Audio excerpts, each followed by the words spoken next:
the United States of America, to the republic for which it stands, one nation, under God, indivisible, with liberty and justice for all.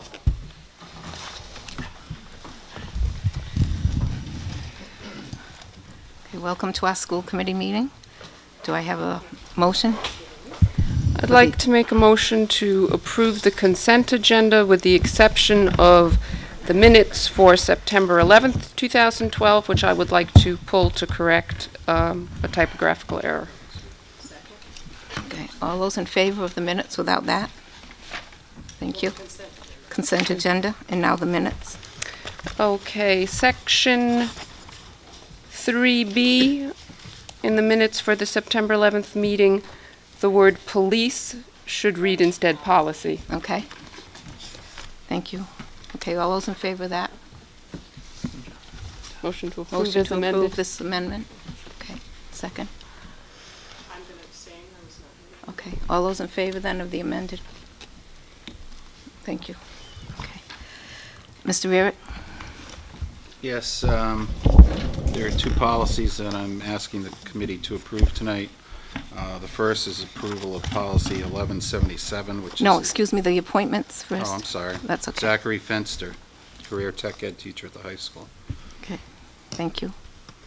I'm asking the committee, moving ahead to policy approval, 1177, breathalyzer policy, which has been before the committee on several occasions. We first started reviewing this back in May, and I believe we made some changes I put in the packet from our last meeting, and I'm asking approval of the policy. Okay, does anyone have any comments? Just for process, I'll make a motion to approve. Second. Anybody have any questions, comments about it? No one on the committee? Anyone in the audience have any questions or comments, or the staff? No, I'd like to thank the efforts of the Tiverton Police Department, the Tiverton Coalition, Mr. McKinnon, our assistant principal, and specifically Lieutenant Jones, Rebecca Elwell, Corporal Cabral, Chief Blakey, for working on this for a number of years. Mr. Rurick, for those in the audience or viewing who may not have heard our prior meetings, would you just briefly summarize the policy? Yeah, the breathalyzer policy, if approved, would allow the administration to ask those students who are suspected of being under the influence of alcohol to take a breathalyzer test. It's just an additional step that we already have in place for students who we suspect of being under the influence of drugs or alcohol, and this would just be a further step, and it would only be for those students who are suspected. It's not everyone coming into the building is going to be tested, nor will they be tested before dances and high school, whatever events we may have going on. It's strictly on if we suspect somebody and we have reasonable suspicion, and we've gone through all our steps that we already have in place, this would be the last step administered. It doesn't preclude a student, if a student has the right to refuse to take the test, but that does not keep the student from being suspended anyway, in light of the other evidence that is the school officials have been able to acquire during the course of an investigation. And the only people who can give the test, for those folks that maybe not be familiar with it, are the principal and vice principal, who will be trained by the police department in how to administer it. And it will remain, the results of the And the results remain confidential, that's correct. Part of the educational record. That's correct, record. they're not shared with the police. Mr. McKinnon, did you want to say anything? Okay. Okay, thank you. Okay, all those in favor? Okay, thank you very much. The second policy is policy 317. It's an amended policy to our access to public records. This policy reflects the changes that were made, I believe, by the General Assembly this past spring. It's been reviewed by our attorneys and by our policy subcommittee, and I'm asking for approval of the amended policy 317. Do I have a motion? Motion to approve. Second?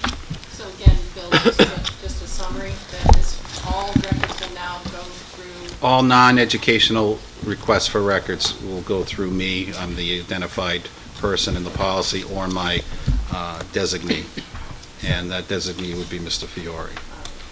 And any requests that we get several during the, numerous ones during the course of the year. Number of teachers you have working, but those types of requests, they have to come through me per our policy, and I'm the person who would respond back. and again, for people who might not have been at one of the last meetings, that the reason the change in the law was made is so that there was one point person. That's correct. So that you don't have to ask 5 different people and get shuffled around, or requests don't get lost. It's really just to make it easier for the More public. convenient for the public, More convenient to the public to get information. especially in a bigger district where there's multiple if anyone gets anything, officials. say Diane or a staff member, they've been told just to forward them all to They you. will be Is that once how the policy's approved. I'll send a reminder out. Okay. And this was brought up at the Attorney General Summit that Mrs. Herman and Ms. Polish and I went to. This is when they brought it forward, and that's why we have it in here, because we want to comply with the state law. So thank you. All those in favor? Okay, thank you. Thank you. Tiverton Prevention Coalition, we started having our meetings last week we had our first one. We're all back together again and on all cylinders, working on all the different things, the SAD, Students Against Destructive Decisions, the Peer Helping Network, all the different guidance counselors, and everybody will be working together to prevent comprehensive things at the school. And as I mentioned before, we changed our name from Substance Abuse Task Force to Tiverton Prevention Coalition, because Substance Abuse Task Force sounded too punitive and it wouldn't draw people to come. So now that it's this, it's about everything. It's about bullying and suicide and anything that might happen in a child or student's life. We have the spaghetti dinner at the middle school for the bullying. We have all different things that go on, and it's a wonderful group. And that's why we got the federal funding that we did, because it was like shovel ready. We do meet every month, and we have for years. So we kept applying to the federal government, and they kept saying no because we're so small. But after a while, they said, look at these people, they won't go away. So they gave us the money, and it was a wonderful grant to get, because we put our in-kind time in. There was no match from the school department, just our in-kind time, which was great. So I tell everyone, don't give up on those grants. Just keep putting them in and adding to them, and it really worked out great. So it's a wonderful group that meets. Thank you. The other thing we also did was invest in the, could you speak about that, Mr. Eric, the preschool program, the parents as teachers, or Diane I'll Santa? let Diane speak to that, if that's okay. We had a program called Parents as Teachers that we were able to fund through Title I, a federal grant, and as the funds were reduced, we had to stop the program for this year. We're still hopeful that maybe we'll have an increase in our allocation, but we had an advisory meeting, and Mrs. Black happened to be there, as well as Rebecca Elwell, who's the director of the Tiverton Prevention Coalition, and they went back to their meeting and back to their board members, and they were able to come up with $2,800 for us to continue our drop-in and play sessions, which are parent networking and information sessions held weekly at Pecasset School. So it's a great way for us to reach out to families of children ages 0 to 5 and have a place for them to go to network, especially in such a rural community. That's a big need. So anyway, we're so thankful, and Mrs. Black and Mrs. Elwell came in and gave me the great news, so that's a wonderful thing. They do a lot of great things for our community. Well, when I started working in Head Start in 1967, that was the focus, parents as partners. And when I see all these things on television this weekend about education, and they say, oh, we have to involve parents, I said to my husband, come in here, because that's where I met him. I said, look what they're talking about, working with parents. He said, are you kidding me? So that's the whole thing. The sooner we can get them and get them involved in their child's, they know a good teacher is very important. We all know that. but also parental involvement is the other piece that brings the scores and everything else through the roof, and has nothing to do with how much money you have or don't have. Parental involvement, we want everyone to be involved. So that was why we did that. Thank you. Great news. Thank you. Okay, K through 12 math curriculum update. Just let Diane continue since Pass those down. she has the mic.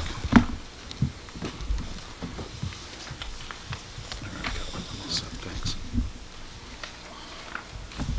Pass those down, please. Thank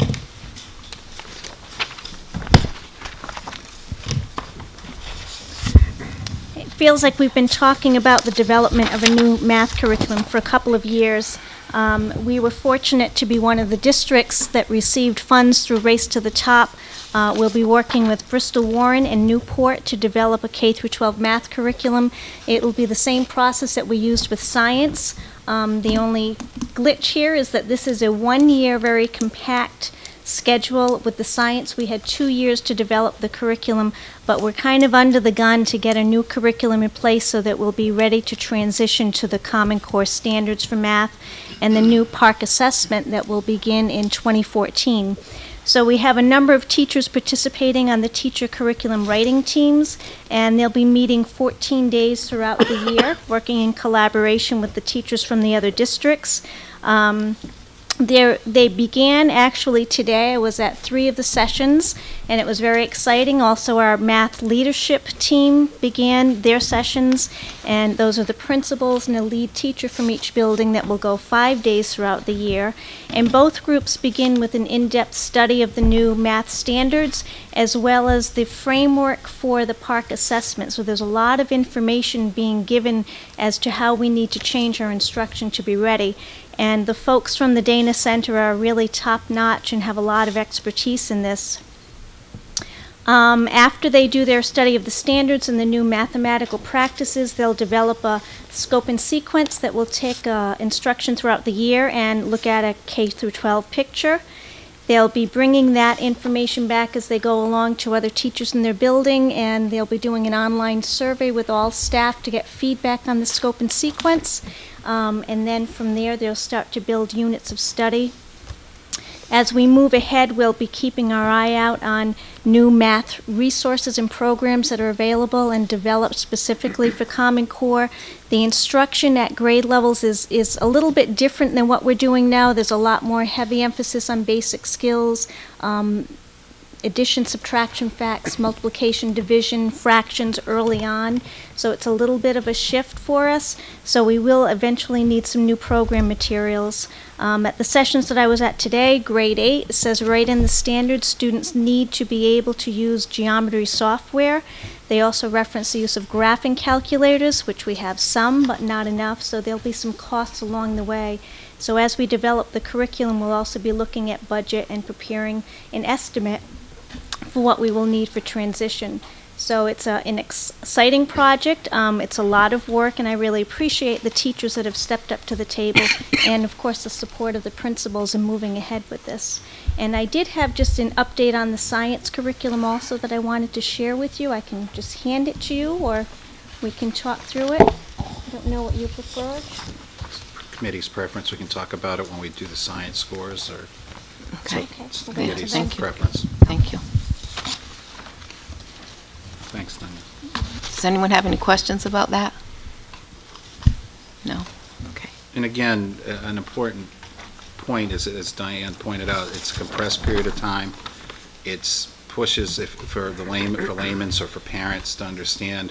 Imagine what your child learns in 5th grade currently. It's now going to be, a lot of it's going to be in 4th grade, and so on throughout the continuum.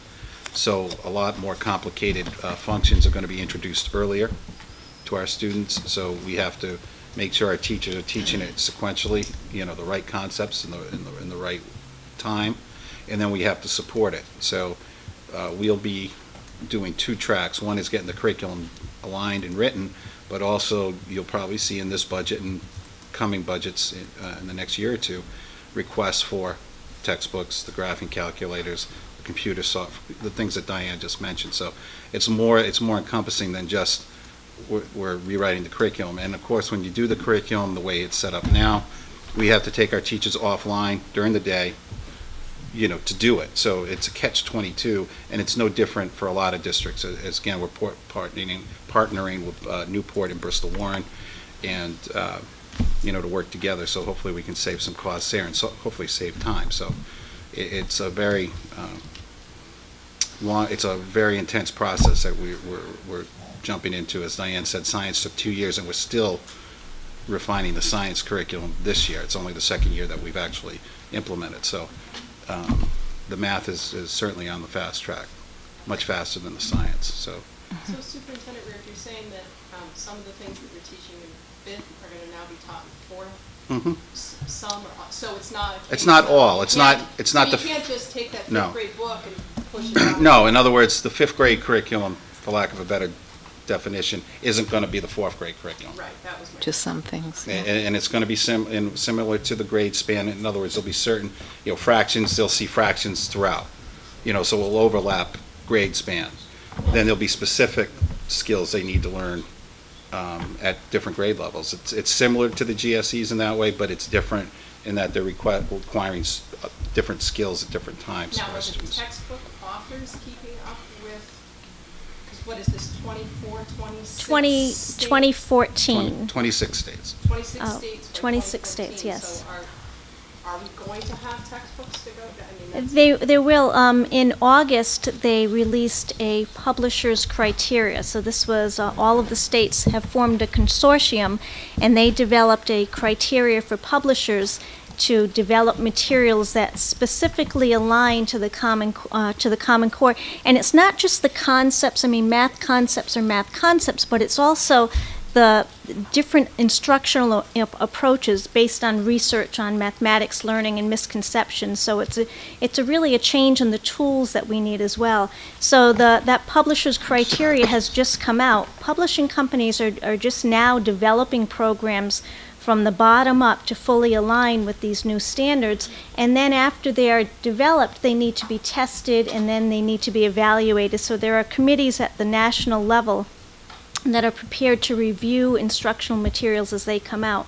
So although we want to have a placeholder in the budget for a new math program, we might not be ready at the end of this year or next year, so we really need to wait until the research is out on new materials and programs, because we want to make a good choice. Did the race to the top take into consideration that we would need new, in moving from, to the parks and the Common Cores, did they take into consideration that we would need funding for these? When the race to the top was designed, it was designed specifically, at least in Rhode Island, that you can't purchase hardware, textbooks, things of that nature. So we're not going to see curriculum. any It's funding relief. no, coming along. unless the Okay. money.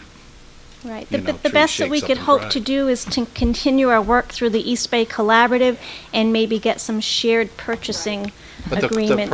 And again, because we're still Rhode Island in this 36 districts, but over 50-something high schools, for example, now of all the charter schools, you still have districts going in different directions. In other words, they're going in a different route to get to the Common Core. How do they implement it? Portsmouth's doing one thing, Middletown's doing another. We're working with Newport and Bristol Warren, to try to get to the same place. So different districts, you'll be reading about, well, this district's doing that, that district's doing this. Ride is given the latitude, which is good. As unfortunately, with a lot of mandates, no money associated to the implementation. And because the textbooks would be such a large purchase, we want to make sure we get it right. And one of the things that are slowing the textbook companies is Texas. Yeah. There's two states that drive textbooks, Texas and California. Texas didn't buy into the Common Core. Yeah. So they're off the book. They're not with the publishers see them and go, so they're not as quick to respond as if they had joined in the nationwide Common Core implementation. So that's another reason for why the companies have been a little slow. I mean, I'm sure these concepts aren't new and we can teach them. No, it's just, Yeah. There will be some. Right. and we can buy a lot of the supplementary things, Sure. along the way, so we're not, it's like the computers to take the part, that we're going to need to purchase. We're doing the interim assessments in November for grades 3 through 11. And because we don't have enough computers right now, we're currently scheduling our students, for example, in the 11th grade, 3 different times so that all of them can take the test, because we don't have enough computers right now. These are the things that we're learning about, so that we won't be caught short when we go to the park in 2014. That's why I'll be coming to you in another month or so, asking, that we go into the surplus that we have to purchase these computers, because they get cut out of last year's budget. But these are the types of things that we're going to need. We're also going to need to upgrade our servers even further. We're concerned that when all the computers go on, what the drain's going to be on our system. We simply don't know what it's going to do. I mean, is it going to crash everything? Because the computers will all be going to the same server at the same time. So Al has nervous nights thinking about it. We were talking about it again this morning, and I talk him down from the ceiling and send him off to do his job for the rest of the day. But in all seriousness, it's a serious issue that we, along with every other district, has to will be wrestling with in the coming couple of years. Because the park assessment will require that all of the students take the test at the same At the time. You same can't time. test Yeah. your 11th graders No. in 3 Now, different the groups. interim assessments, you might have a little latitude Right. Right. to But not do it, two. like we do now for kneecap. But the parks, which are going to be at the end of the school year, no longer at the beginning, Right. everyone's going to have to Everybody load have up. to. So again, we need at least, based on our numbers, 150, not just old computers, but state-of-the-art, top-shelf computers, so they're as modern as they can be, so we can do this Do you think in parks gonna be 2014. around for a while? We hope so. Oh, yeah. All the work we're doing, I hope so. Yeah. What's the problem with the computer type for doing this? Just volume. What's the problem with the computer type? But the volume, well, part of- the computer, when Not- student not the is working, computer. that's not the, But I'll There's have nothing to do with volume. Al explain. There are multiple issues with regard to the technology. One being some of the component with the testing, and then there's the instructional management piece. On the instructional management side, some of the requirements are Windows 7, which none of our computers in the district are Windows 7. They're all Windows XP. Some are capable of being upgraded to Windows 7, some are not.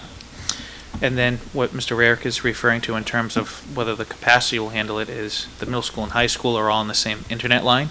Fiber optic cable running between both of them. And you're going to put 200 students on that internet line going to the same website on the same day or the same time. So Mr. Fazette and myself and Mrs. Dice-Mitchell are going to look at a schedule to do the interim assessments, not the park, but the interim assessments for this year, so that we can stagger it over that 2-week period, so that we don't have a system where it just suddenly stops working. Because aside from those functions, there are other functions that still have to continue to work aside from these online assessments. I just wanted to clarify, how does it work for the implementation of the math program if you have, everybody's learning to a certain level and then all of a sudden this is supposed to be kind of a switch, but if you're assuming that this grade is already having this knowledge, but they don't, how does question. that We've work? asked it many Right. times. Yeah. One of the things, Go ahead. One of the things that we did last year is we had a little bit of professional development money from a grant, and we had our teachers work with Judy Droiker from the East Bay Collaborative, and what she did is she pulled out the critical focus areas for each grade level. So our teachers are starting to transition their instruction now. So for example, by the end of grade 2, students need to be proficient in addition and subtraction facts up to 20. I mean, that's a given. They have to know those fluently. So we're starting to already raise the bar at each grade level in those critical focus areas. So we're supplementing our existing materials to be able to do that. Also, the teachers took a look through their program and said, okay, what do we need to emphasize more? What do we need to de-emphasize? Because now some skills and concepts are no longer at their grade level, or just not as much of a focus in these new standards. So they've already started to transition, so by the time our curriculum comes into place, we will have already had students working with some of those concepts. And next year, we'll also, I call it jump in the track. What you just asked, Danielle, is you're on one track, where we are now, and essentially ride with the change is saying, now jump to this track. Take the train, now you're going on this train, on this track. And what we'll also be using on those 2 professional development days will be a very important tool for us next year, where we can do even more of the things we need to do to make that transition more seamless.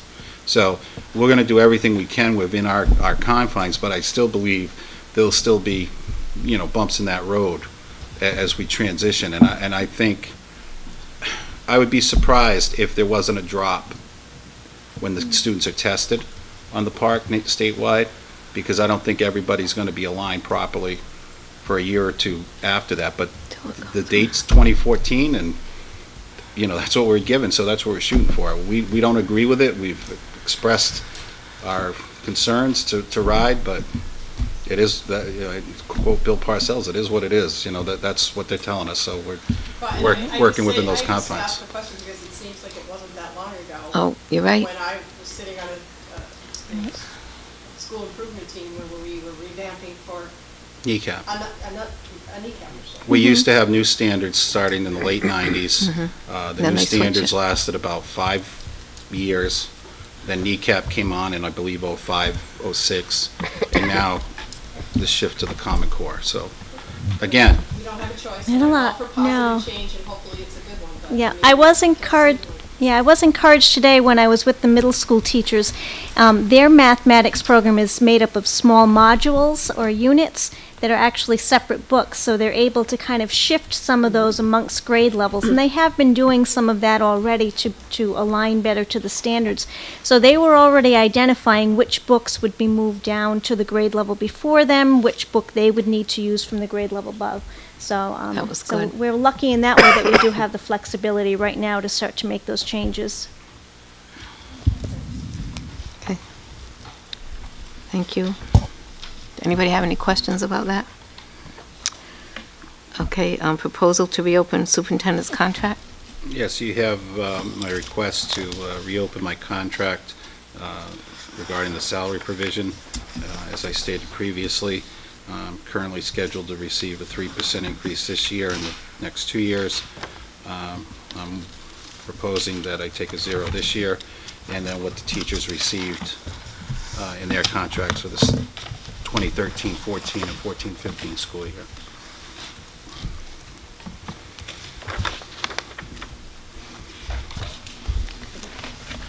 We start a discussion or not? Yeah. Well, to start, I want to thank Mr. Rarick for doing that. It is again another example of your leadership, and I think we should truly appreciate that under these circumstances you actually basically are entitled to 3%, and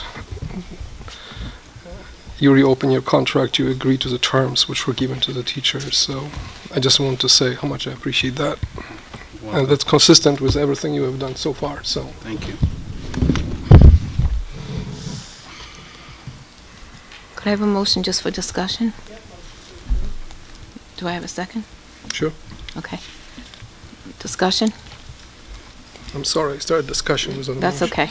That's all right. So we're specifically dealing with the addendum number 1? Yes, Okay. that's what I sent. That would be the actual document. Yes, that we're voting on. I just had, as always, my copy editing pencil comes out. Gonna have to find the secretary. I believe we can eliminate the first sentence, and it's missing a subject anyway, and start with, Stable. for the 2013-14 and the 14-15 school years, the superintendent of schools has agreed once again to forego his 3% annual pay increase, and go on from there. Emailed it. Does everybody have that? It's what was It mailed. was to mailed, The- it was sent the to you extra one. yesterday, in the- because in I the didn't get a envelope. chance to get it in the packet for on Friday.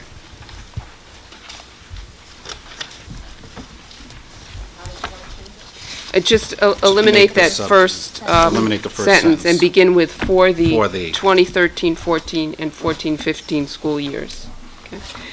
And then in the second paragraph, the superintendent of schools will also be paid an annual one-time payment of $900, and instead of beginning with, change that to during the 2013-14 school year, and he will receive the same amount in the 14-15 school year. Makes it clear that it's a one-time, limited, and not ongoing. Understood. Yes. That's why we gave it to you Yeah. for review. There you go.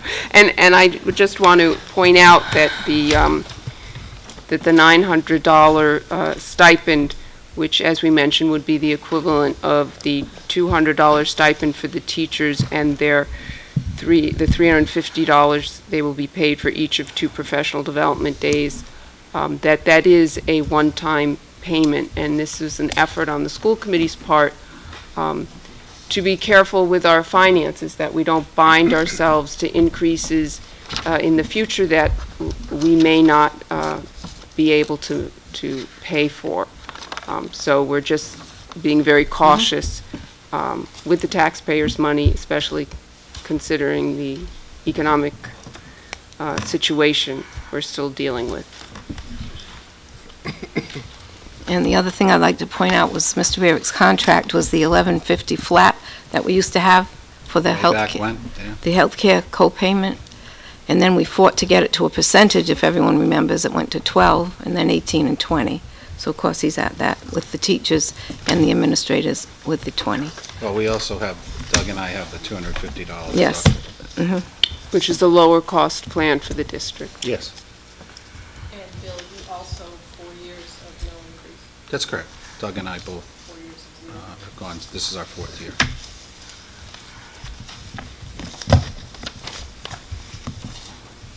I just want to reiterate what I had said previously, that I feel that this should be discussed, and I'm not against reopening this, but I would much rather prefer to have our conversation regarding performance first, so we can do our evaluations, because that's generally how you do it in the workplace, is you discuss how you think somebody's doing, and then you discuss whether you're going to proceed with a contract.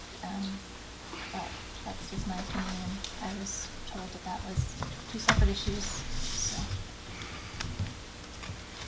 Makes sense. Okay. Anyone else have anything? My understanding of that is if we don't discuss by the end of June, the contract, it automatically rolls another year. So that would have been the time to have that discussion, if you felt it was warranted. Well, I'd just like to add, it's a little awkward, but again, the way my contract's structured, it's, the salary provision is just a separate provision.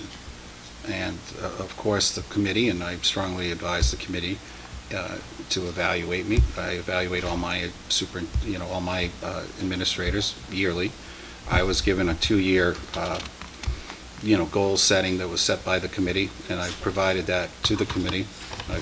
Again, that's a separate issue for executive session, but the way my contract is written, which isn't uncommon, the salary is the salary, and then the evaluation, because there's also an evaluation piece in my contract. So there's really 2, again, I don't have to use the word tracks again, but it's really 2 separate issues. Well, thank you for clarifying this, and just to add to this, the evaluation piece basically determines continuation of the contract, not the salary increase. That's correct. Is this correct? That's So if based on evaluation, committee feels that the superintendent does not fulfill his responsibility to a satisfactory degree, simply this results in discontinuation of his contract, not the salary. Oh, it could. Well, it could. Right. That's correct. And I guess that was my point, is that if you don't do it by the end of June, it automatically rolls forward another year. So we've got that, if you were unhappy with anything in the Then you have to do it by then. that would have been the time. Sure. Does anyone have any questions from the audience? Thank you for the update on the goals. No problem. No? I have a motion then? Okay. All those in favor of the superintendent's extension? All those against? Abstention? Okay, thank you. Thank you again, Mr. Rarick. Thank you. Thank you, the members of the committee. Thank you. Contract proposal for Director of Administration, Finance, Mr. Fiore. Again, it's Mr. Fiore's contract is tied, language, his salary is tied to the administrator's contract. They haven't been settled yet, even though hopefully we'll get something done soon. I just felt it was appropriate, since mine was being brought up at this time, that the same proposal be made for Mr. Fiore for, again, a 0 this year, 13-14 would be as stated, as well as 14-15. Again, it's identical to what the teachers, as far as the dollars, or the percent, and the... And 250 deductible for 20%. Yeah, he has, that's correct, it's the same. Except he makes a lot less than I do. I just have a... Do I have a motion first? Oh. Discussion? Make the motion to approve. Do I have a second? Sure. Okay. I just have a question in terms of the timing, since you've told us now that Mr. Fiore's increase is tied to the administrators. If we approve this tonight, and then the administrator's contract, for whatever reason, has a different percentage increase, does that then invalidate? No, we would just make This- we would essentially create a second addendum. We'd create an addendum that would say, on this day, the committee voted for his salary. I mean, that's how I see it, but I don't think it invalidates it at all. If the committee reserves the right to, because technically his salary provision is expired. It expired in June, so again, he's been doing a 0 like I have.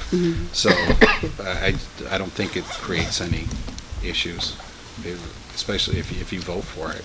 It's not going to, you have the right to supersede the language.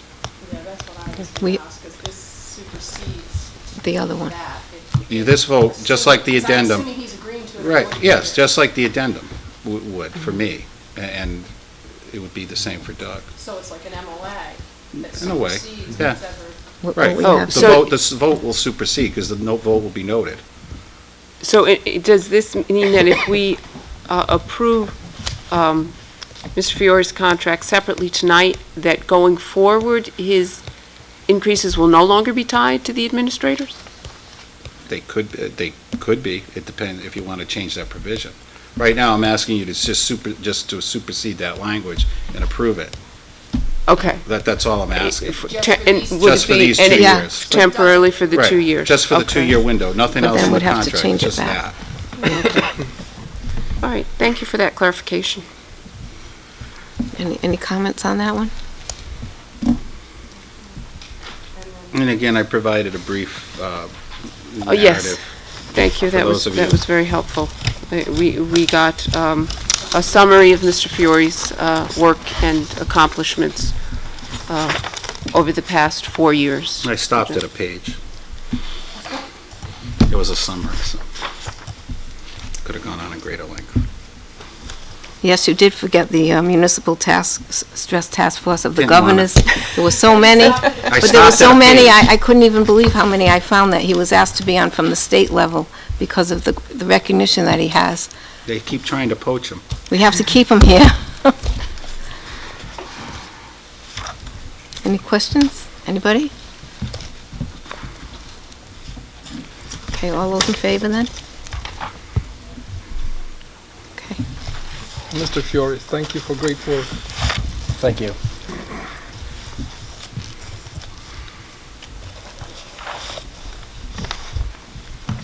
Evaluation of coaches. Yes, this is an issue, or an item, I should say, that Mr. Burgundy's asked for. I told you, second meeting in September. It's here. Regarding how coaches, the process for evaluating coaches. So I'll turn it over to Mr. Burgundy. I have invited Mr. Murray, our AD here, as well as some parents from our boosters. And again, I spoke to many of the booster parents back in the springtime as well about this whole idea of how they're evaluated and what their thoughts were on What's it. new in here? There's nothing new. That's Nothing just new. that's That's just the what we policy. have. That's just, I provided that, in other words, this is what we have. Well, I would like to suggest a change. In several sections, it says that the positions will be posted internally and advertised in at least one paper of general circulation. I believe with our other positions, we've now switched to School Spring, and we do not advertise in We print. can bring that to our policy subcommittee meeting. Thank you. How's that? We can just change it No, we don't advertise in the newspaper. Newspaper, so we need to update that language. The policy on advertising has superseded this policy. Thank you. Because we're considering this the first reading, so we can just change it. Well, Yeah. this is just, I just put that in for, Discussion. just for backup. In other words, what do we do now? Oh, okay. It's not, Yeah. it's not meant You're to, going to just get the This is discussion not and to then be go back. approved. it's not This is to to be Yeah. approved. It's just to say, this is what we do now. So then you can change So, it. you know, basically, for the folks at home and for folks in the audience that don't have it, all our coaches and our advisors are employees at will. We ask every year that the coach, we ask the senior students to provide anonymous evaluations of the coaches, which are given to Mr. Murray, who he reviews. If there's an issue, he brings it to Mr. Fazzette's attention, and if they determine that there's such an issue that can't be resolved, then that person won't be asked to come back. I believe, I don't want to speak for Jan, but the issue is we don't have a formalized, like for teachers, we don't have an evaluation instrument. The district never has had one. I've talked to Attorney Robinson twice. I talked to him again today. He feels it gives us a little more, he says, you certainly can have one, but it gives, the way we do it now, a little more latitude when we don't want someone to come back. Because what if you have a coach who gets positive checks, you know, positive evaluation, but goes, I don't know, 0-50.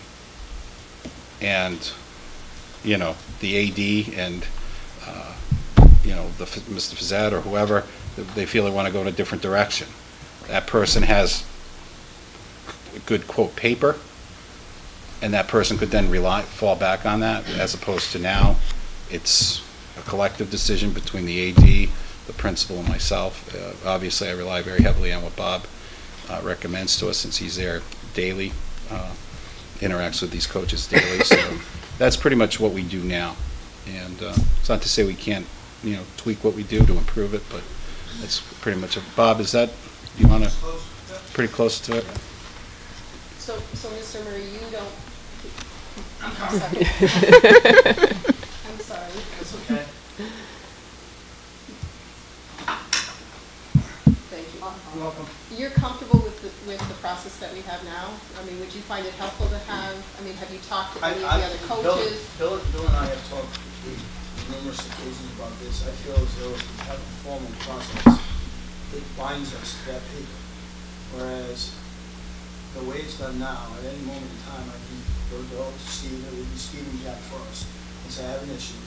And I would like to be able to say that we would like this person to reapply for the job, which puts them back in the pool like everyone else. And we don't have to give an explanation why. Being at tentative will, they're able to be removed at our choice. Whereas if we have the formal evaluation, I would believe in most cases that you would have to provide them the opportunity to improve. Where we might want to remove, now the binding form gives that person that opportunity. So it gives the administrators the ability to maybe make a decision that a process would slow down. It also gives us the ability to sit with the coach and have a conversation and say, look, these are the areas that we're not satisfied with, but then we would like for this to change. And if it doesn't, be aware of the fact that we may not ask you to come back. No, so the same conversations are occurring with an informal method in comparison to the formal method. It's just that in the written form, they have legal recourse. And I don't want to place myself in a position, or the school, I should say, in a position where they have legal recourse, where you have to go through a process and you have to pay a lawyer to protect yourself, and we can just arbitrarily Because say, what we do now, again, just to add to that, Coach X, we get complaints, a couple complaints, or a complaint. The complaint goes to the AD, or to Steve, and then to Bob.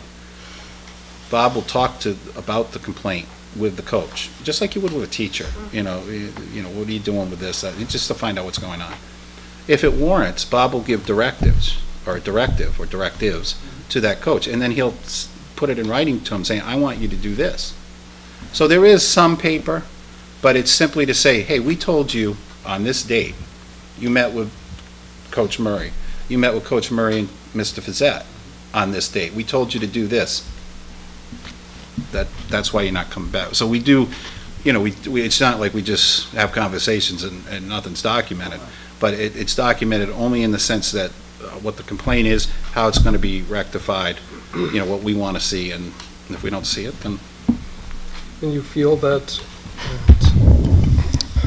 sorry, I have a little bit of cold, so I might be more soft-spoken. You might prefer me with the cold than without. Still, yeah. Don't strain your voice. So, yes, thank you. For Carol's sake. Thank you for being so kind to me. Carol's wondering why tonight. I'm glad you're not passing to me any drinks here, because no, I'm warming up. So, do you feel, and did you check with our attorney that this basically gives us smaller exposure to lawsuits? If this is all done informally, someone said something else, and he believes it does. Oh, it does. Okay. He believes it. There's less paper trail. Yeah, because we also keep them. Again, as Bob said, there's not a track record. In other words, and I'll take Coach's side. In our profession, one of the downsides is we can't move fast enough to remove teachers that aren't effective. Yeah. It's a long, drawn-out process. What we have here, I would say I'd want some more safeguards if we're dealing with teachers, but it's a much more management-friendly process that we have. In other words, if there's someone, and I shouldn't have used 0150 because that's not appropriate, because if a coach is working with the kids and they're getting a good experience, that's what counts. I shouldn't have emphasized the record, but there could be a point in time where you want to go in a different direction. They get a stack of paper this good, says I've been great. And that's what you run into when you try to remove teachers in some cases. For 20 years, they've been good. They've had adequate evaluations. But then when you start to see the decline and the corrective action plans don't work, it just takes a long time for that due process.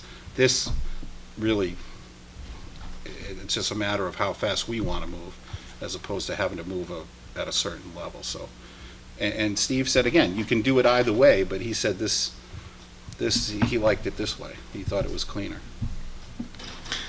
Well, I have maybe a couple of comments here on this. One is that basically things can go, they have to go very bad before there's actually, if there's any corrective action, because there have to be some serious complaints before you have to step in. Some of these problems could be avoided. I feel that new coaches, they are not teachers. They are coming from a completely different background. Some are, but most aren't. You're right. They should be briefed. They should be trained in terms of what it means to be a high school coach or to be a school coach, as opposed to coach in general, because they could teach they could coach town league or something of that nature. And I think that this should be part of the policy, that this training element it could be done by the athletic director, followed by a couple of observation sessions, and then you can let it go. This would avoid situations where, for example, coaches might use inappropriate language, what's acceptable, and we had plenty of record of that in our school district over the years. And so simply some form of introduction into the system, what it means to be a coach of the students in the school setting, would be appropriate. I understand all the logistics and pros and cons of keeping this informal, and I don't have a strong opinion on this, but I feel that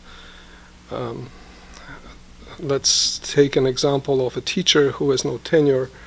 This teacher is subject to some observation in the classroom, correct? Yes. A couple of, okay. They're heavily evaluated. Well, so without making big fuss of this, you can still, athletic director can come and do some observations, how the practices are going and how the coach addresses the students, etc., etc.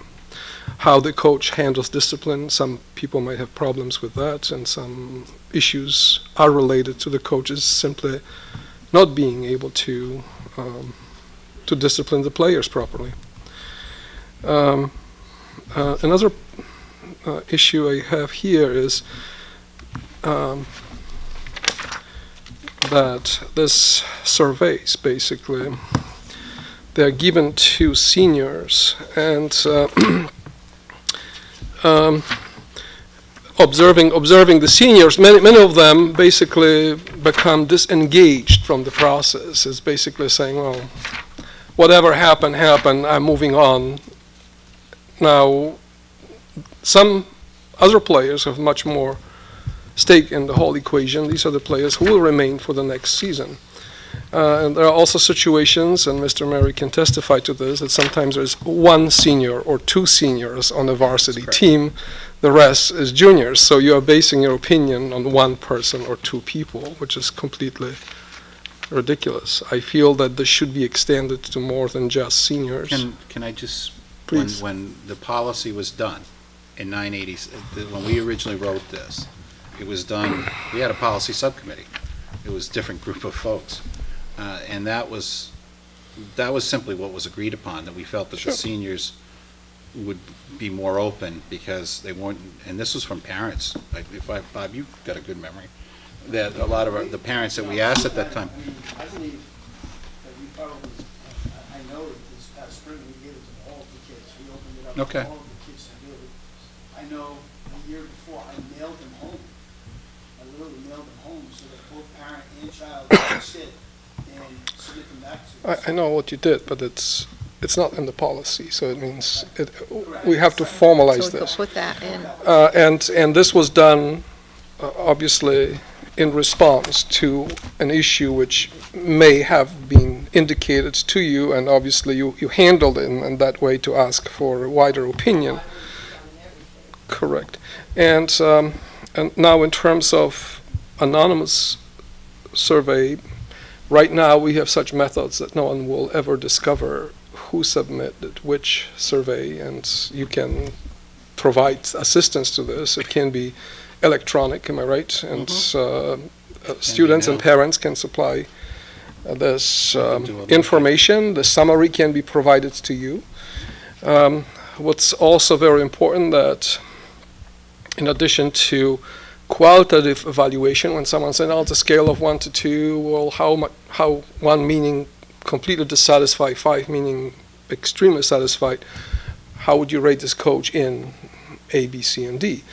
But sometimes you can get more information. That this type of evaluation sometimes omits some aspect of, these are all kids, and coaching is, these are very complex situations sometimes, and it's important to, for example, collect also the comments the students will make to give space for also some qualitative evaluation. And obviously it might be, as an athletic director for such a long time, if you get an evaluation, well, I didn't get enough play time, you know how to look at that, because these are varsity sports. And so some of these things are to be ignored, but there might be some other indications of things which might be problems. And I think we can handle it, which was current technology, we can handle it much better than with all the goodwill, you mailing it to people and already mailing to people and receiving it from particular students. This is no longer anonymous in some way, and I think this can be easily facilitated. Also, I don't know if, again, just sitting down and reviewing these evaluations between athletic director and the principal of the high school would be appropriate, regardless if there is a problem or if there is no problem, because these people work with our students, and just looking at evaluations, what parents said about these different coaches, it does not have to be a lengthy affair. There are some people who have worked in the system for a very long time. They serve students very well, so this is basically, they will be on automatic pilot almost. Everyone can mess up something sometime, but this will be lesser of a problem. But with newer coaches, I think it will be very important to pay more attention what's happening. And, Is there a manual? Is there a manual, like a general overview? No, we don't have one. Mr. Murray is a manual. You are the manual. I know. I know. Whether it be one sheet, you read it, general expectations, and then you sign We it. have the ability to create a manual if that's what we so choose to do. I wouldn't think it'd have to be terribly involved, but it would be something that would be, perhaps We have our you code would of conduct have- for Yes, athletes. we included in the student handbook the code of conduct with the basic rules that we expect of kids. So that's there for them. But we don't have an athletic handbook for our athletes, no. We don't have one. Well, I wasn't necessarily thinking for our athletes, I was thinking actually for coaches, general overview of expectations and general code of conduct and have, I mean, that's what you do for any job. You read what your expectations are, you sign it, and then that might make your job easier if there's something that you found that they're not exactly adhering to. You could at least have something to point to. Remember we discussed this before the law, you signed it, you read it. When we do our job interviews, this is listed about probably 18 things that I give to each candidate that comes. The expectations of the things of how we operate our program. That's given to them the day that they interview, so if they are hired, they have that in possession. That's one of the things we do. We can just formalize it and put it online. Yeah. That's all, just create a narrative. That's fine. That's easy enough to do. And I understand the advantages of having this more informal process, because it is not just you are nice to the players, but obviously there is this performance aspect, and You know, it is important. It is a competitive sport. It's no longer everyone participates like in a town league. And it's more of a meritocracy.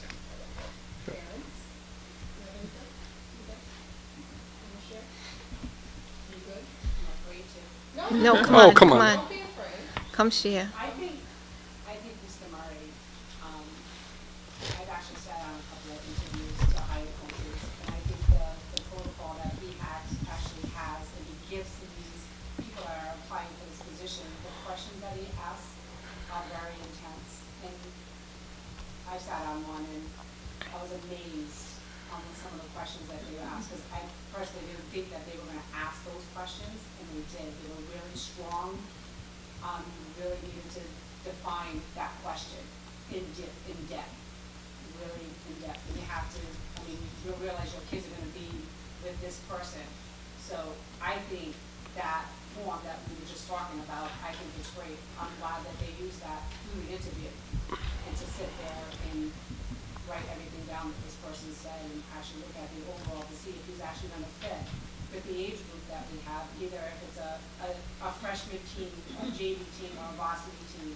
This is all different there's all different ages. So I think the protocol that he has now to interview people, I think it's great, and I wouldn't change it. but the discussion is not so much what are the criteria and what kind of instruments we are using in a hiring process.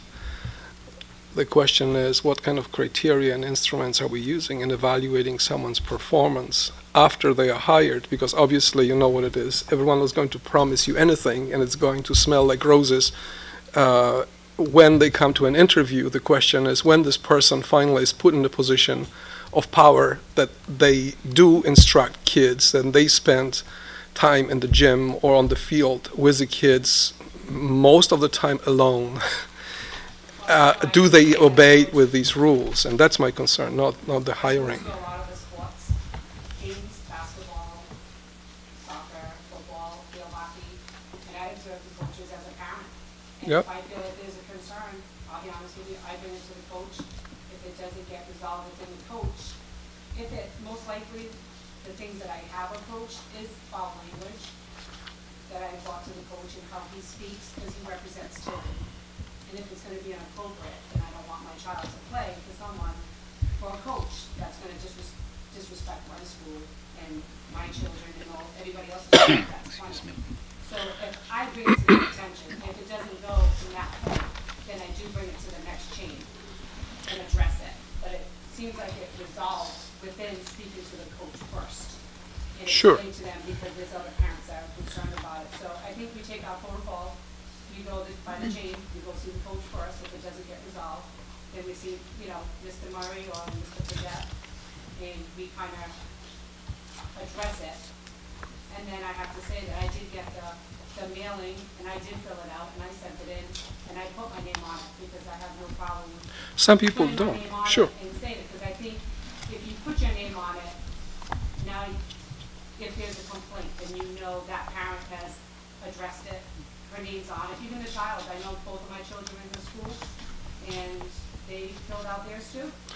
Well, we all have different experiences, and obviously I have no problem putting my name on any statement I make, but some people do not want to do that. And I personally know of the situation when there was an issue and parents were afraid to actually express their concerns, even so they had these concerns.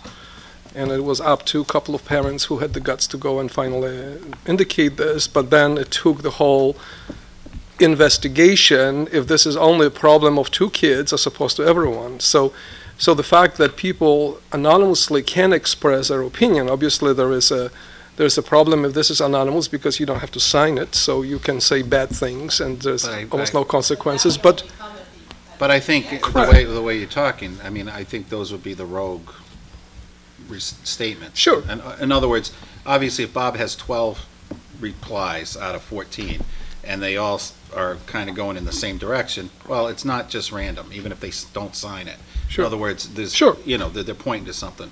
If it's, my kid didn't play enough, I hate Coach X. Yeah. Oh, okay, you take it for what it's worth. But, you know, if there's, I don't like playing, whatever, if it's multiple times, then, I agree. Those surveys, we can do Survey Monkey, there's other methodologies that it's anonymous, it's quick. Bobby won't get into data with paper, he'll get the summaries, shares them with Steve. Sure. If there's anything to flag, then the person's asked not to come back. Or, in most cases, and again, it's like anything else, when you're dealing with people, there's going to be an issue, or there's going to be a complaint. Mm-hmm. It doesn't constitute, oh, Coach X is now out because of a situation. Obviously, there's some situations that would warrant it, immediate removal, or, on short notice, hey, this happens again, you're done. But I think what I'm hearing is maybe we should ask our subcommittee, which I'm part of, to take what some of the things Jan said, talking about like an indoctrination of new coaches by the AD. Orientation, like. An orientation, yeah. that's the word I was looking for, thank you. Thank you.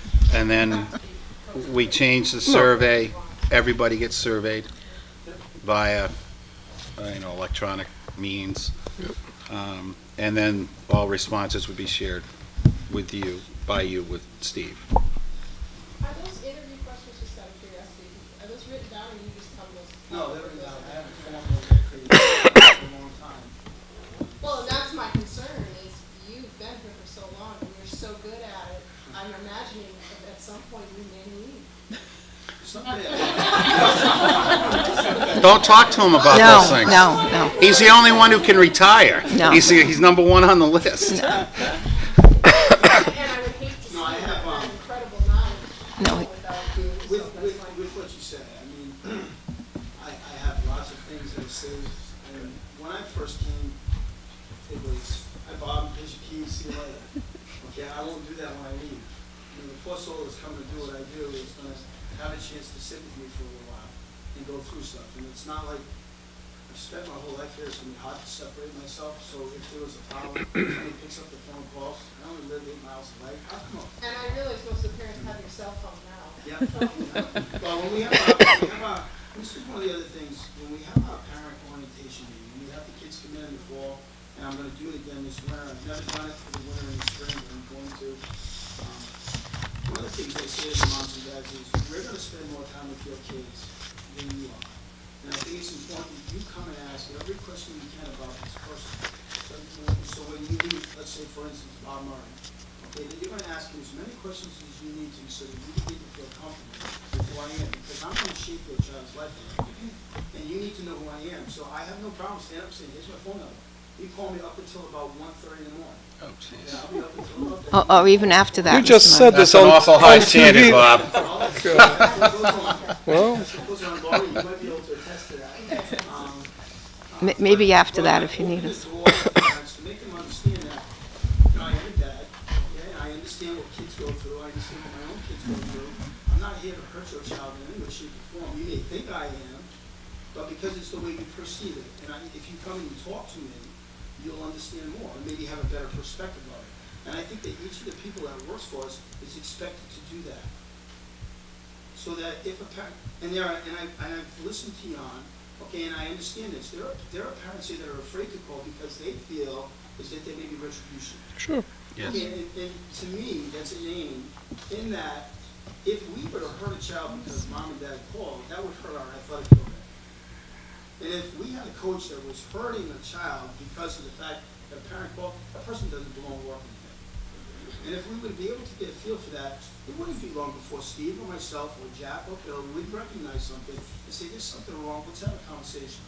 You know, and I think that that's what we've tried to do. I mean, I can't say that we're perfect, okay, but what we've tried to do to ensure that the kids are giving people that one care about, to give them good instruction, support the values at home, okay, and then teaching decent fundamentals so that they can be competitive when they play. You know, and manage that with parents who want their child to play, and us be able to say to them, well, your child may not be talented enough just yet. And that's a hard thing for a mom and dad to sometimes accept, because as they play in the youth leagues, the competition level is different here in town in comparison to when we leave the town. And as a result, what was once an all-star may not be an all-star anymore. And that gets very difficult to manage. And as a result, that's when emotions come up. And we all know what happens when people get judged. You know, and I think that our guys have done a pretty good job. Both men and women have done a pretty good job of it. But the first one, I probably made my share of mistakes. You know, I'm willing to listen and say, if I made a mistake, tell me. I'm going to come back and apologize, correct myself. And I think most of the people that work for us are willing to do that. You know, it's just a question of the parents getting to meet us instead of being, oh, he's the coach and he's going to do this. You know, and I invite the parents all the time, call. I mean, I'll tell Al, put every coach's phone number up. I'll say, give me your cell phone numbers. You're not immune from this. You need to be able to be accessible so that people can talk to you. And I think that's the only way we solve our problems is if we're able to talk to one another. And it can't be, a parent has a problem. Colleen described it. Colleen said that I went and I talked directly to. I've had parents that don't go directly to, they come directly to me. And I can't solve it that way. I would rather have it go through, and I've talked about this with Steve a little bit, about creating a policy that says this is the chain. If a parent has a concern, they address it with the coach first. Okay, from there, if they're not satisfied, they come to me. If they're not satisfied with me, then they go to Steve, okay, and then they go to Bill. Instead of, it could be directly Bill. Yeah, that's the same issue we have with. It's the same with the teachers, yeah. Bill has a real hard time with it because Bill's not engaged with what I do. Principal, I think that it's something else that we may consider in that committee that we discussed, that we create something like that, and in that form that we're talking about, we can attach the same amount of assets to the process. Yeah. But we have to be very careful because they have to go wherever they feel comfortable to signal a problem. Because if you say, well, if you have a problem, you first walk through this door and you register, and then you walk through this door and then you do something else, and it cannot be like that, because these are people who work individually with our kids, and they feel, obviously people can be aware that if these are minor issues, if these are issues which can be addressed with the coach, but if they don't feel comfortable, there's nothing wrong with them coming to you as opposed to not going anywhere and suffering in silence. So I'm not saying that I would push them back out. I know you wouldn't, but sure. Come up with a solution, we'll do the best we can. Yeah. You know, but I would want if my athlete had a problem with me, I would want their mom and dad to come to me, because I may not be aware of that problem. Sure. The only way that I'm going to become aware is someone brings it to my attention.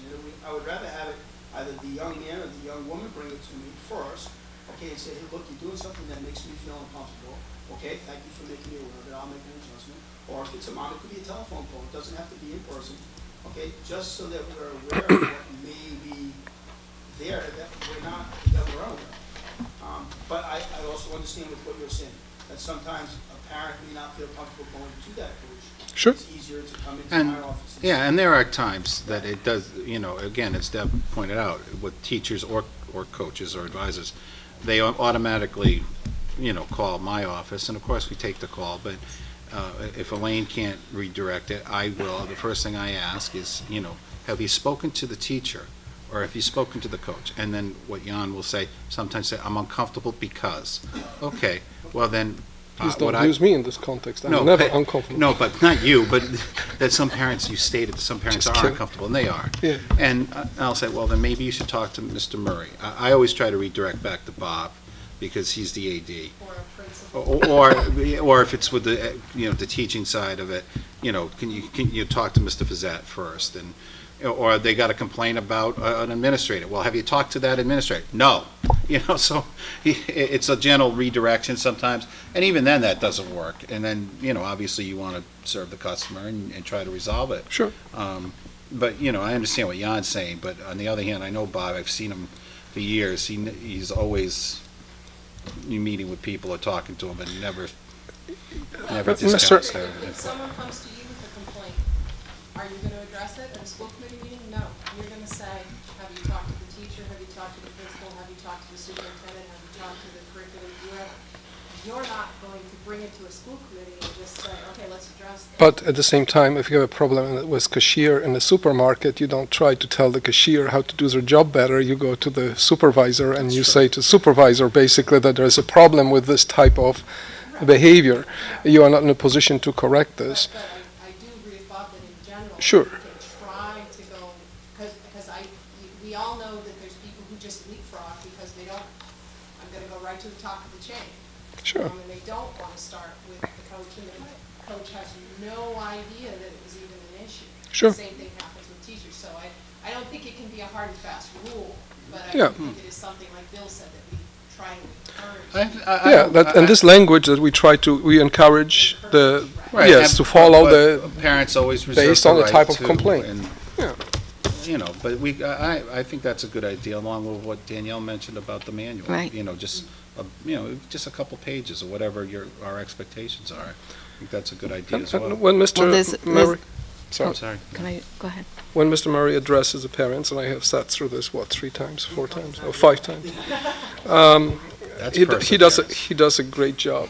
Well, he might come up with something new next year. I always show up. It's the same reason we come to the open house every Yeah. That's right. So You hope something you will have. you do a great job addressing all of these issues, but you and I live long enough to understand that whatever you are going to say and how welcoming you are going to be, some people will still feel Absolutely.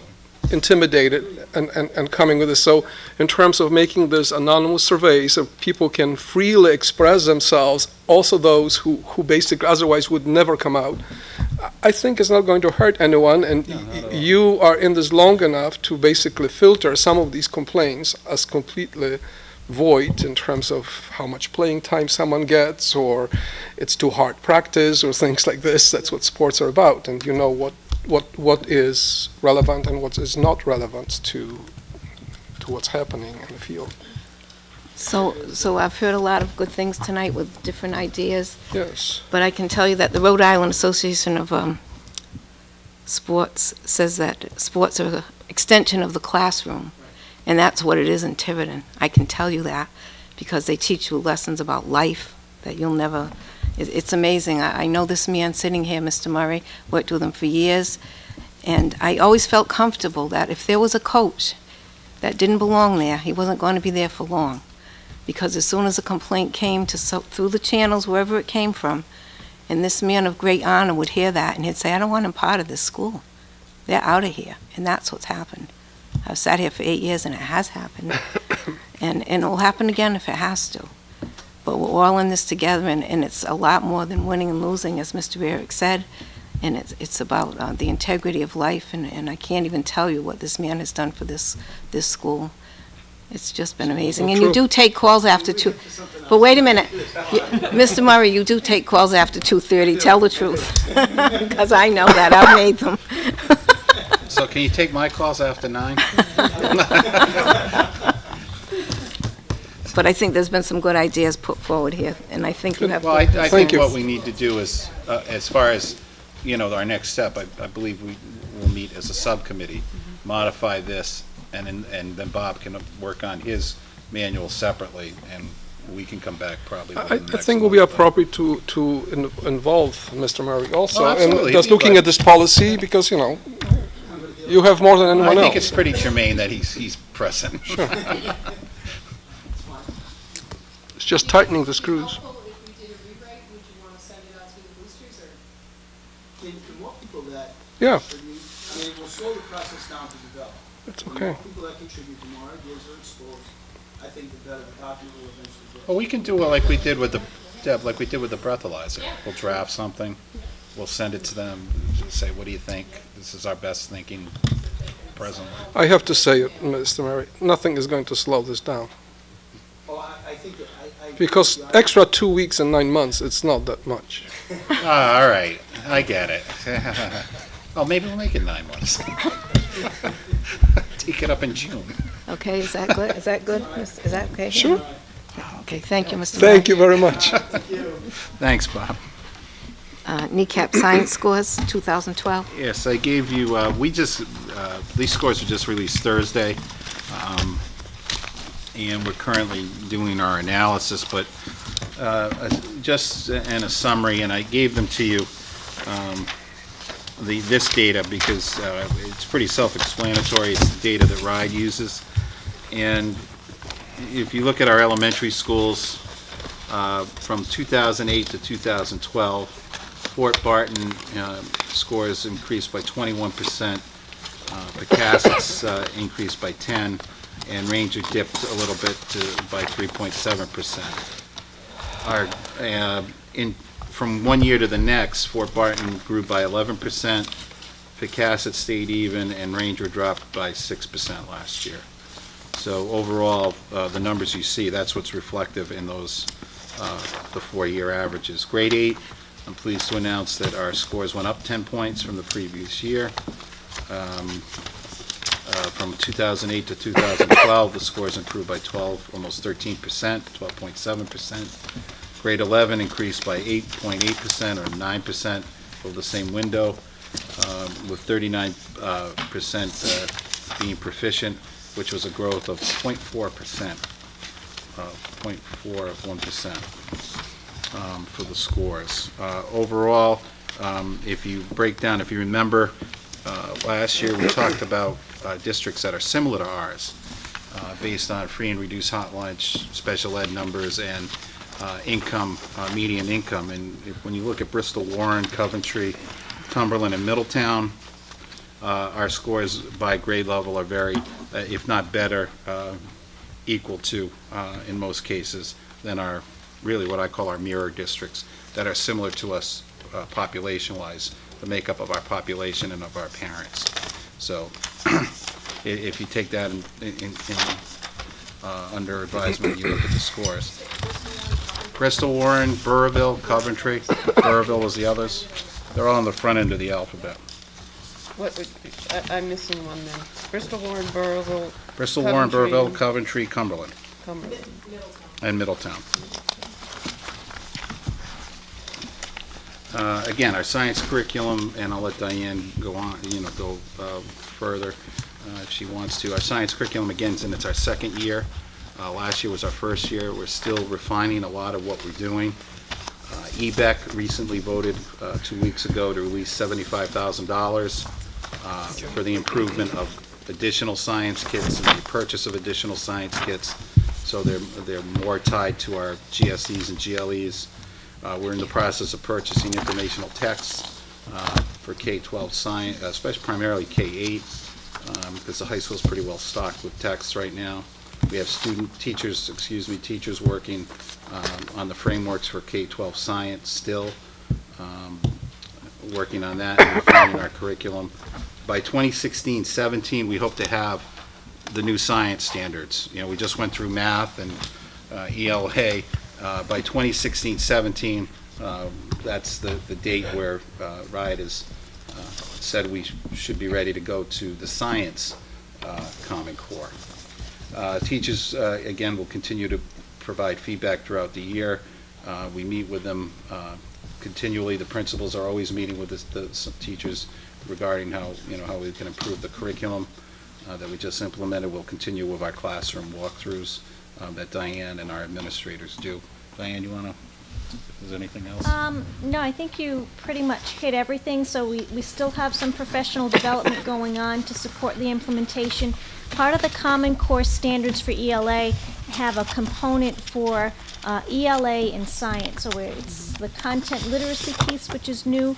And so we have a group of science teachers in grades 4 through 8 that are participating in a professional learning community. It's a 2-year initiative. It's grant funded, and it's in conjunction with Bristol, Warren, and Portsmouth to continue that collaboration. So they'll be looking into the research on effective literacy practices to support science learning. So it's not that they're teaching reading and writing, it's that they're using reading and writing to reinforce their own science content. So we have that going on. And then we also have a group of teachers who are right now studying the framework for the next generation of science standards that will be formally adopted in the spring by Rhode Island and several other states. It's another consortium of states. And luckily we have a little more transition time for those standards with the new science assessments not being coming out until 2016-17. So we have a group of teachers who are going in depth with that framework and the changes. There's a lot more engineering that's incorporated into K through 12 science instruction. So it's a lot more rigorous. The next step also is that they'll be looking at our curriculum and starting to notice where we might need to make some adjustments. As we were doing our curriculum and finalizing things last year, we were also looking at the framework. So when I look at it, because I'm on a state leadership team and we've already had a preview of the standards, and I see a lot of parallels, and I think that we'll be on the right track. We're going to have some tweaking to do, and definitely a lot of professional development with the more rigorous content in science and the engineering standards that are embedded. So, but we're in a good position because we're being proactive and getting teachers involved now. So again, our teachers worked unbelievably hard, K through 12, over the past 2 years, and they continue to work to make more improvements to our science instruction. Also, the principals have been so supportive of the teachers during the process and in monitoring and making sure that we're on track with our new curriculum, and also the superintendent and yourselves for all of your support and the resources that we have to move forward with. So I feel that we're in very good shape and encouraged by the science assessment results. When I mentioned to the Dana Center that we were getting our results, right away they said, don't expect to see any increase. It's going to take 2 to 3 years before the effects of your new curriculum will be seen. So we were encouraged to see that we did have some increases this year. And it's also, I'd just like to add, when I was going through the summaries, I may have gone quickly. Our district average for grade 4 is 57% of our students were proficient or exceeded proficiency, while the state average is 45. Our middle school, it was 4% above the state average, and the high school is 13% above the state average. And again, it's not good enough for where we are. We continually need to improve. But it's important to note that, we are moving in the right direction. We're taking all the steps that we believe that are necessary to improve our science scores, and it will take some time. And unfortunately, when overhauling curriculum, it's not, you don't get that instant feedback. It takes time because you're always you're modifying what you're doing. Teachers are getting used to the new materials that they have in some cases. So I believe, we recognized the problem 2 years ago, and we've taken the appropriate steps to move forward. But you have to take into mind, again, the statewide, where we are, and then where we are with our mirror districts. I think that's the important data. Everyone wants to say, well, look at Portsmouth. And I live in Portsmouth. I'm very pleased with the scores in Portsmouth. But the demographic in Portsmouth is not our demographic. So it's not an apples-to-apples comparison. It simply isn't. Ours is Bristol-Warren. If you want to do an apples-to-apples, Bristol-Warren is very close to us, as the others are as well. So with all the scores, again, they're just that. They're a snapshot of where we are. you know, we've seen improvements, and I believe we'll continue to see improvements overall in the next year or two. Again, we're taking the right steps, but I just ask people that they need to understand when they're looking at data, you got to compare it to, you know, similar districts. It doesn't do any good to say, oh, you know, Barrington. Well, we're not Barrington. I mean, it's okay for Portsmouth to look at Barrington and East Greenwich to look at Barrington and them to look at each other because there's similar demographics. We're not those districts. We strive to do as well as they do, but we're simply not there yet. And we have other constraints that we have to overcome, which we are. We drill down to the individual student. If you look at, and we're looking at the scores now, we have a significant number of students who scored 2s. We're going to be breaking that down to see how many kids were within 1 or 2 points of that passing mark. We use 3. I'll guarantee you there's a significant number in that small threshold. So in other words, there's a whole group of kids that are ready and getting ready to push forward. If you look at the 11th grade class, they scored 28% or 28 points higher than they did as 8th graders. You know, so you see over 3 years, you see a 28% improvement. That's significant, statistically significant. So, you know, you can make data look any way you want it. I think we look at it objectively, and we use the information to try to change our instruction whenever and wherever possible. So you're still drilling down, you said? Yes. Yeah, it takes some time to go through all the data. Can I just, to follow the bouncing ball? Mm-hmm.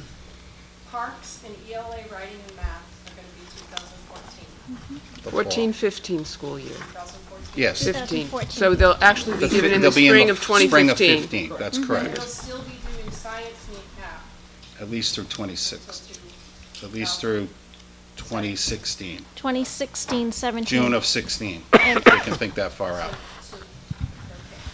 And it won't, our assessment So, in we just science, last year with Dana Center, because we realigned our curriculum because the state did, Mm-hmm.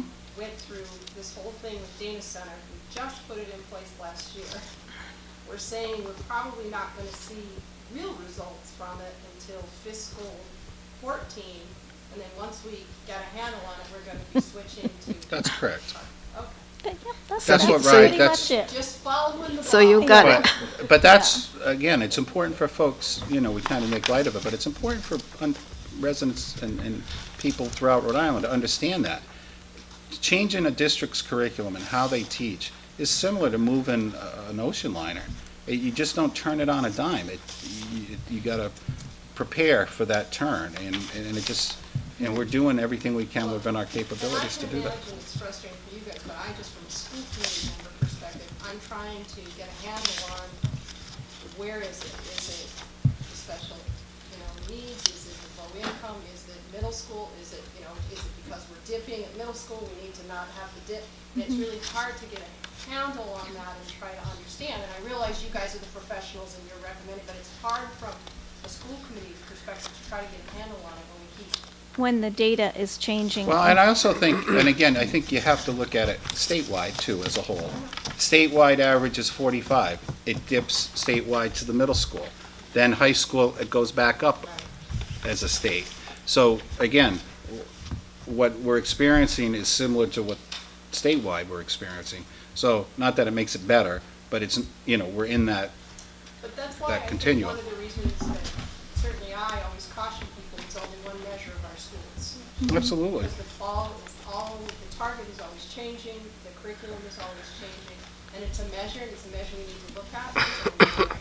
We really do, you know, I can't even imagine how frustrating this is for staff, but It is, it's hard. It is a measure, we look at it, we try to dig into it, but it is constantly, One of the And- things that will really help just us, frustrates me.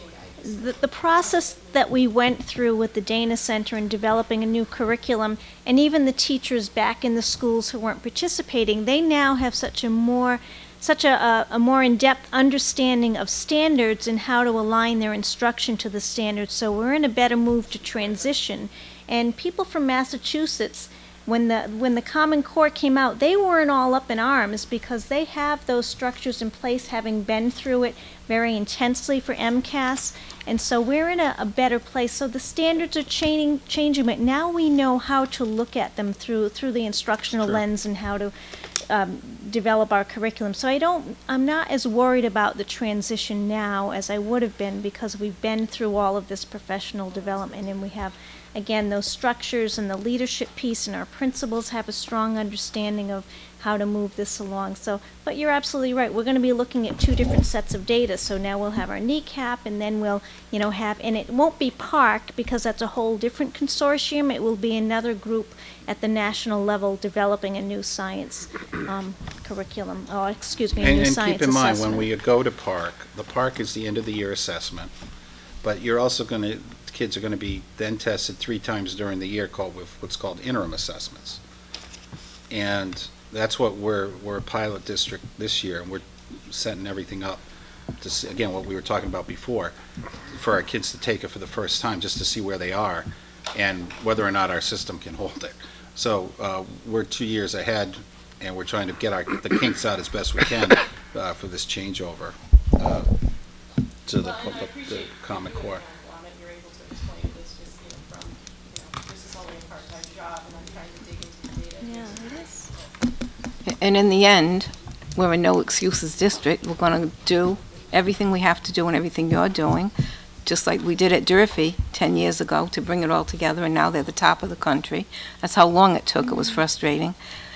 And also the state has a problem, the country has a problem, and we have to benchmark ourselves against the best in the world. So that's a long journey. But that's where we have to head. We can't compare to the state because they're not doing well. Neither is the country. It used to. In my day, it was fabulous. But now, so that's the direction we're all going to work together, and we do, and we won't stop till we get there. Thank you. Okay. So now we have announcements. I'm all set. Nothing. Sorry. Anybody? Just quickly, Mrs. Black, I indicated a couple of weeks ago that our audit was going to start, and it has last week, so we're going through that. 2 of our 3 staff members one's in a new role and one's new from last year, so it's a learning experience with them, but I'm not anticipating any significant issues. They have gotten through our school lunch fund, which we try to break even each year, and we turned a slight profit, which in 2011 we didn't, so I was pleased to see a slight turnaround there. But I'll keep the committee posted as we're progressing through the audit. Thank you. Anybody else have any announcements? Yeah, we have RIDE for the first year is now rating districts based on data quality metrics, which is everything we've been talking about tonight. So Tiverton received their first report. We scored in 3 metrics of accuracy, uniqueness, and timeliness. And all 3 metrics we scored in what's called Tier 1, which is the top tier. And I can share the report with you at a later date. So. Thank you. That's very good. Very good. Thank you. And Mrs. Sandra and I will be going to the healthy breakfast on Thursday. Thursday morning, 10 of 7. 10 of 7 at Park and Ride. If anyone wants to go, let me know. I can still reserve a spot for you. Yeah, or they're cutting the trees to get... Anything They're else? cutting the trees now to get your sawdust. pancakes. That's right. Yes. Yes. I'll make a motion to go into executive session under 4246 Superintendent of Schools Evaluation Form, Yeah, I got it. 42465A12, and continue in executive session under Superintendent's Goals, 42465A12, and continue in executive session to discuss the administrative contract, 42465A2. Second. All those in G, favor? Dave. Yes, yes, yes. Yes. Yes. Okay.